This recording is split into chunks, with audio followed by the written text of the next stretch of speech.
sommes en guerre. Yo, salut à tous. Comme je l'avais déjà annoncé dans ma dernière vidéo au sujet de Tomorrowland, non, il ne faut pas espérer un Tomorrowland IRL en 2021. Oui, je sais, certains vont me rétorquer qu'ils annoncent sur leur site qu'ils vont le déplacer à fin août, début septembre. Alors pourquoi je persiste? Ben déjà parce qu'ils précisent aussi qu'il y a un fort risque qu'il soit reporté quand même à 2022.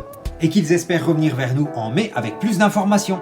Mais pourquoi, malgré leurs efforts et l'espoir qu'ils ont, ça ne sera pas possible? C'est simple, là aussi je posais déjà tous les arguments par rapport au fait que c'était complètement impossible que Tomorrowland tel qu'on le connaît se déroule cette année.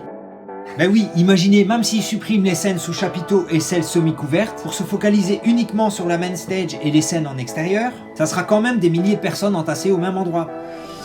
Non, mais vous pensez vraiment que le gouvernement belge va ouvrir grand ses frontières 2 week-ends de suite pour autoriser un brassage de centaines de milliers de personnes venues des 4 coins de la planète pour se réunir tous au même endroit, boire de l'alcool et faire la fête? Non mais vous êtes sérieux là ou quoi? Regardez déjà ce qui se passe quand des jeunes se réunissent dans un parc. Je sais, on va me parler des concerts tests déjà effectués en Espagne avec des protocoles sanitaires très stricts à l'entrée. Nanani nanana. Alors tester 5000 personnes à l'entrée d'un concert et leur imposer le port du masque FFP2 lors d'une simple soirée, ça ne doit pas être très simple à mettre en place. Mais c'est loin d'être la même logistique qu'il faudrait pour étaler ça sur 2 fois 3 jours à des dizaines de milliers de personnes. Oui, je vous entends déjà dire que certains pourraient faire leurs tests avant de venir et les présenter à l'entrée. Je vous répondrai quid des faux tests? Il y a des gens qui fraudent. Ils truquent leur passeport vert et ça ne correspond pas à leur carte d'identité.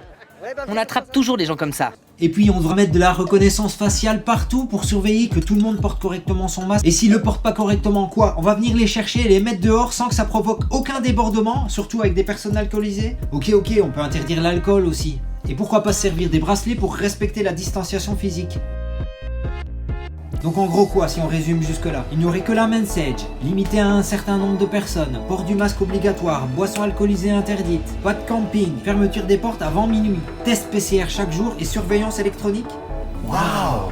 Ah oui, et c'est pas tout, il y aura le suivi du contact tracing de toutes ces personnes à réaliser, que ça soit pendant ou après le festival. Tout le monde devra faire un test régulièrement pendant un certain laps de temps, pour être bien sûr qu'aucune personne, tant dans le public que dans le personnel, le staff, les techniciens, etc., ne soit positive dans les jours ou les semaines qui suivent. Et en admettant que vraiment tout le monde respecte le suivi et informe les organisateurs au cas où, qu'est-ce qui se passerait si ne serait-ce qu'une seule personne est positive? Comment savoir avec qui elle aura été en contact pendant tout le festival? Vous me direz, il y a toujours moyen, la date à laquelle elle est venue et l'horaire pendant lequel elle était présente. Et puis bien sûr avec le petit bracelet magique là, les stands où elle s'est rendue pour manger, boire et peut-être même là où elle a été pissée. Et pour aller plus loin et savoir avec qui elle a été réellement en contact, ben c'est plus du tracking là qu'il faudra, c'est carrément pire que de la surveillance de masse. Bref, tout ça pour dire que ça va pas être si simple d'organiser tout ça et mettre en place, surtout d'ici la fin de l'été. À moins que... Ah mais oui, j'oubliais! Il y aura le fameux certificat sanitaire qui pourra régler pas mal de ces soucis, excusez-moi. D'ailleurs, en ce qui concerne 2022, je m'étais déjà positionné sur le fait que ça serait encore trop tôt pour retrouver un Tomorrowland normal. Mais je pronostiquais déjà la possibilité d'un pass sanitaire. Car oui, les certificats sanitaires arriveront prochainement. Ce n'est plus une sombre histoire conspi sortie des bas-fonds du web. C'est déjà le cas dans certains pays. Sur papier ou sur écran, le précieux sésame est surnommé passeport vert. Imaginez le monde formidable dans lequel on sera, ça va être fantastique. Et tant pis pour les autres. C'est une énorme douche froide pour ces jeunes filles non vaccinées. Elles pensaient pouvoir négocier, mais rien n'y fait.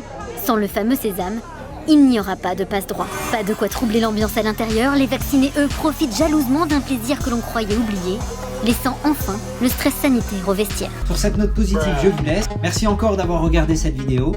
On se retrouve très bientôt pour faire le point sur tout ça. D'ici là, j'espère publier prochainement une vidéo que j'ai commencée il y a quelques temps. Voilà. N'hésite pas à mettre tes retours en commentaire, un petit pouce en l'air ou un petit pouce en bas selon tes envies. Et abonne-toi si ce n'est pas déjà fait. Allez, ciao, bye bye! We are the pioneers.